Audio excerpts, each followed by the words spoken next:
یہ بھی ہوتا ہے کہ کسی کو کسی عمل خیر کی توفیق ہو جاتی ہے تو وہ اس پر اللہ کا شکر کرنے کی بجائے دوسرے لوگوں کو جو فی الحال اس توفیق سے محروم ہیں حقارت کی نظر سے دیکھنا شروع کر دیتا ہے۔ بعض اوقات کسی کو نماز پڑھنے کی توفیق مل گئی تو وہ بے نمازیوں کو حقارت کی نظر سے دیکھنا شروع کر دیتا ہے، تو یہ اس کے عمل کا عجب اس کے عمل کو برباد کر دیتا ہے۔ اگر اللہ نے آپ کو خیر کی توفیق عطا کی تو آپ ان لوگوں کو خیر کی طرف لانے کی کوشش میں لگ جائیں جو خیر کی راہ پہ نہیں ہیں۔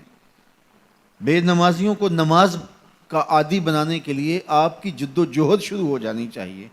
کہ یہ خیر مجھے نصیب ہوا تو اس کو بھی نصیب ہو جائے، نہ یہ کہ آپ کسی کو حقارت کی نظر سے دیکھیں اور خود پسندی کے مرض میں مبتلا ہو جائیں کہ دیکھو میں نمازی ہوں اور میرے پاس یہ ہے اور فلاں کے پاس یہ نہیں ہے۔ تو اس پر اللہ کا شکر ادا ضرور کیجئے کہ اللہ نے مجھے توفیق عطا کی، لیکن کسی کو حقیر جاننے کی بجائے اس کو خیر کی راہ پہ لانے کی کوشش کریں، تو یہ آپ کے صالح اعمال کی قبولیت کا ذریعہ بن جائے گا۔ نہیں تو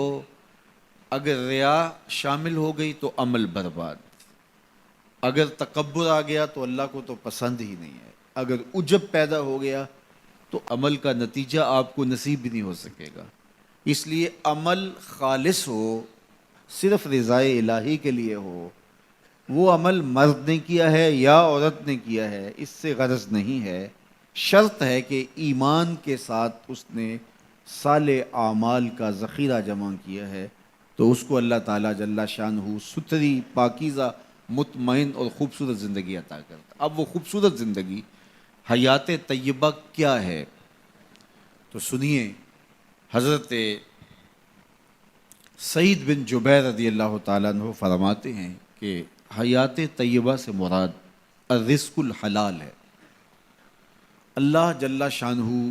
جس کو پاکیزہ اور ستھری زندگی عطا کرتا ہے اس کو رزق حلال عطا کر دیتا ہے۔ حلال رزق کا نصیب ہو جانا ایک خوبصورت زندگی کا نصیب ہو جانا ہے، چونکہ حلال میں طمانیت رکھی گئی ہے۔ ایک شخص جتنا بھی حرام رزق اکٹھا کر لے اس کو اس سے طمانیت باطن سرور باطن نصیب نہیں ہو سکتا،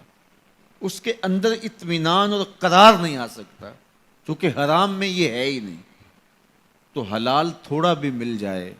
لیکن ہو حلال تو وہ باطن کی طمانیت کا سبب ہے، اندر کی روشنی کا ذریعہ ہے، اور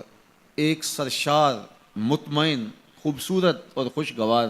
زندگی کی ضمانت ہوتی ہے رزق حلال۔ اللہ ہم سب کو اپنی جناب سے رزق حلال ہی نصیب کرے،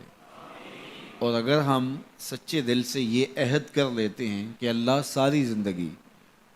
تو ہمیں رزق حلال ہی دینا اور ہم بھی ساری زندگی حرام کے ایک لقمے سے بھی اپنے آپ کو محفوظ کریں گے، اللہ آپ کے لیے حلال کے راستے کشادہ کر دے گا۔